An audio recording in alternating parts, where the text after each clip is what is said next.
Louvado seja nosso Senhor Jesus Cristo, para sempre seja louvado. Deus te trouxe aqui porque Ele tem uma vitória para a sua vida. Uma vitória que se dá a partir da prática do jejum. Então fique aqui conosco, não saia daí. Essa série está maravilhosa e Deus tem muito para falar com você.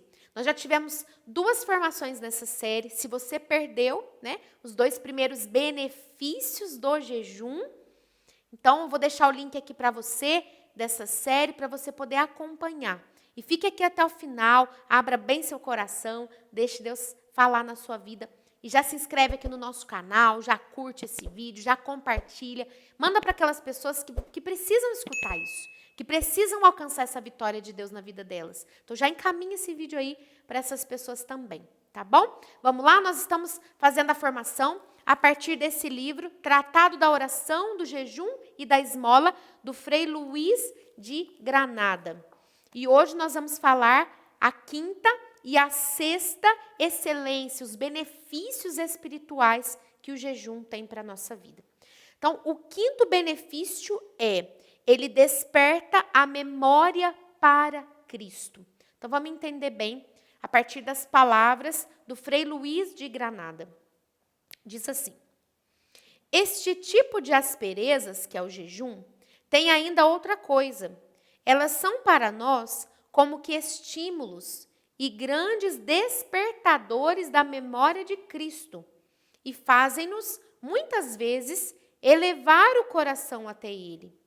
Porque quando a fome nos incomoda, e ela incomoda mesmo, nos dá pena o manjar desabrido, nos morde a veste áspera, nos quebranta a cama dura e nos aflige qualquer outra maneira de penitência ou aspereza. Então, quando a gente é incomodado com uma penitência, seja ela um colchão duro, ou dormir no chão, ou não comer, ou tomar um banho frio, seja qual for a penitência, quando isso nos incomoda, que há de fazer o que voluntariamente tomou estes trabalhos por amor de Cristo, senão, o que essa pessoa vai fazer? Senão, erguer os olhos para Cristo, posto numa cruz, feito um retábulo de misérias, amarguras e dores, e consolar-se e animar-se, vendo que padece a inocência pela malícia, vendo que Jesus passa por nós, a justiça pela culpa, a santidade pela maldade nossa, Deus pelo homem.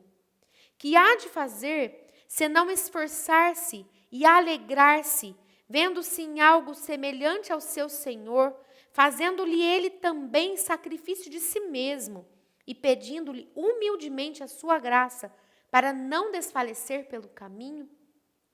Tais pensamentos e tais considerações costumam despertar em nós estas asperezas e trabalhos corporais, porque a mesma natureza, fatigada com os trabalhos, nos inclina a buscar remédio, e a graça diz que não tem outro mais conveniente que a memória e os exemplos do Salvador. Meu irmão, minha irmã, você se decidiu a fazer jejum. Você se decidiu a mortificar a sua vontade.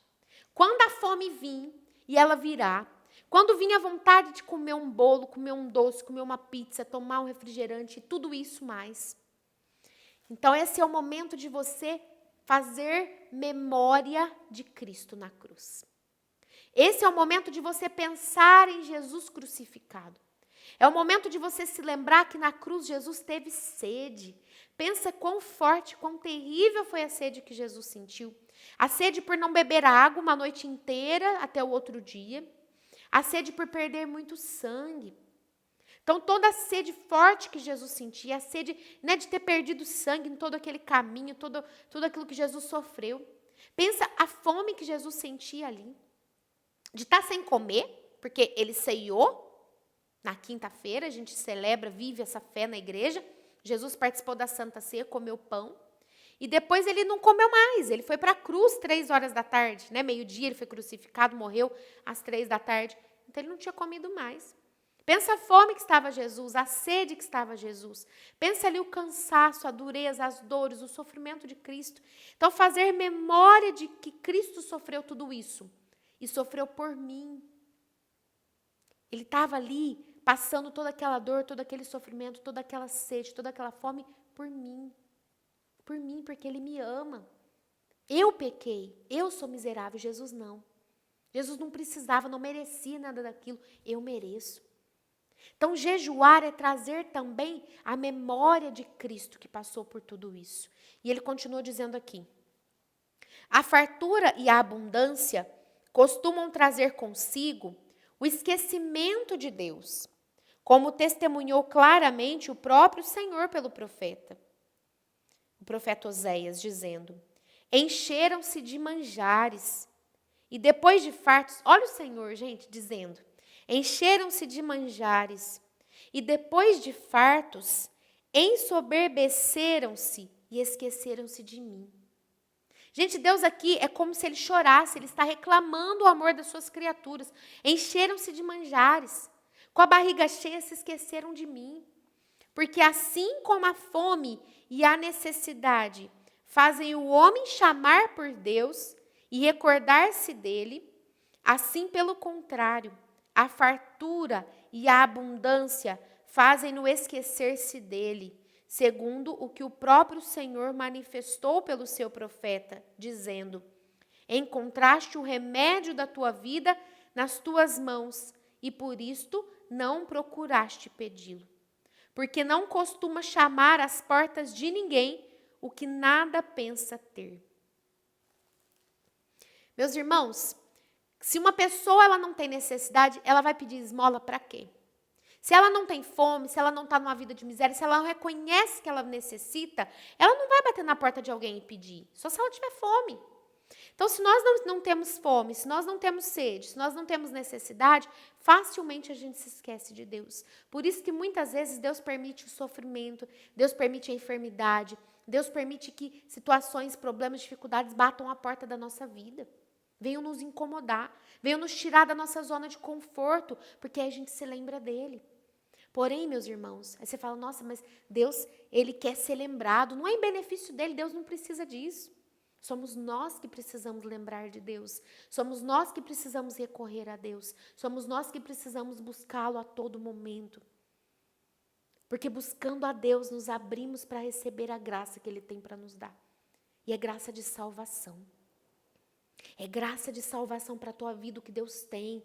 Então, se utiliza do jejum para poder se recordar muitas vezes de Deus. Para poder se lembrar, se unir também com aqueles que são tão pobres e não tem nada para comer. Gente, o dia que eu faço jejum, eu penso: meu Deus, eu estou aqui com fome, eu tenho o que comer na geladeira, eu só não ofertei para Deus hoje. Mas pensa aqueles que não têm. Não tem nada, não tem nem geladeira, não tem. Estão nas ruas, estão numa vida de miséria, não tem nada para comer. É a hora também, como corpo de Cristo, da gente se unir à dor dos irmãos. Da gente ter compaixão da dor do outro. Então, esse é o quinto benefício do jejum. E agora, o sexto benefício do jejum é alcançar sabedoria e discrição. E aqui eu vou ler para vocês, estou na página 144 do livro, do tratado, do Frei Luís de Granada, e diz: tem também outra excelência essa virtude, que é a de nos ajudar grandemente a alcançar a divina sabedoria e a virtude da discrição, assim como, ao contrário, o vício da gula destrói tudo isso. E assim é doutrina comum dos santos que um dos pecados que mais obscurece e embota o entendimento e o fazem perder o seu fio é o da gula, o ser glutão. Então, a pessoa gulosa, ela tem aí o seu entendimento obscurecido. Por quê? Porque a cabeça dela só está voltada para as coisas da terra, para o prazer carnal.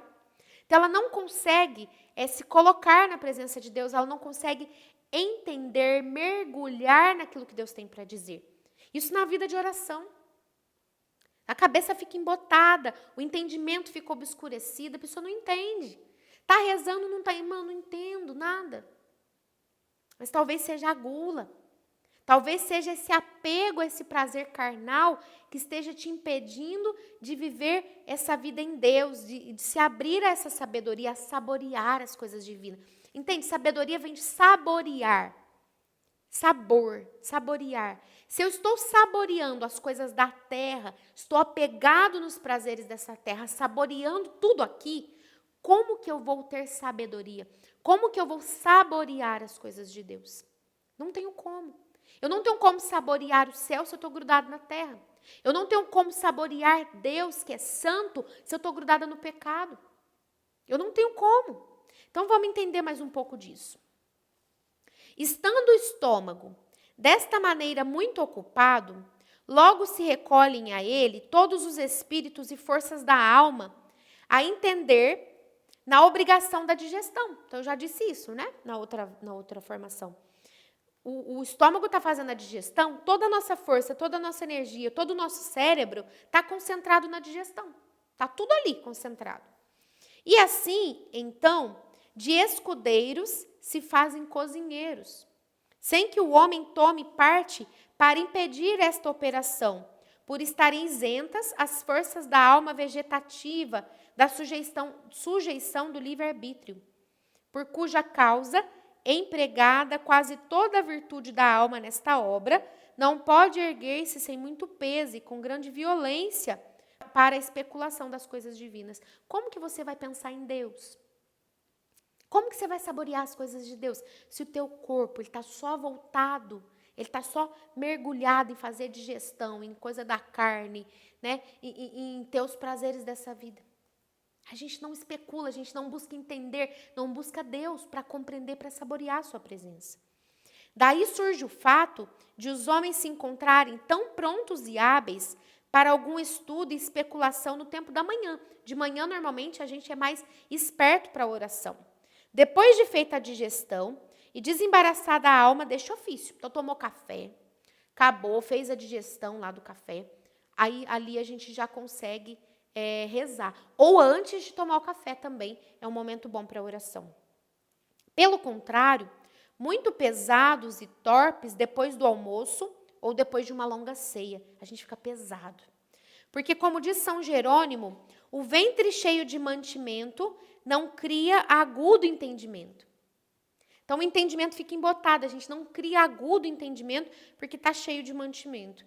Por esta causa, todos aqueles santos monges que foram muito dados ao exercício da contemplação foram também a grande abstinência, porque assim estavam mais leves e hábeis para entender nesta obra. Então, a pessoa que quer rezar, quer se colocar a contemplar, a buscar Deus, ela tem que ser amiga da abstinência, amiga do jejum, amiga de uma vida de sobriedade. Porque se comer demais, aí não dá conta, né? A alma não se abre a rezar e buscar toda essa graça que é necessária para estar na presença de Deus, para saborear as coisas divinas. Esse foi o 5º e o 6º benefício do jejum. Na próxima formação, nós veremos o 7º e o 8º benefício do jejum, benefícios espirituais. Depois tem os carnais, depois tem muita coisa pela frente, muita graça de Deus aí para a sua vida. Deus te abençoe. Não se esqueça de entrar no nosso canal do Telegram Pequeno Nada e fazer o exercício. Precisa colocar em prática, precisa exercitar isso na sua vida, tá bom? Deus te abençoe, um abraço grande e até a nossa próxima formação.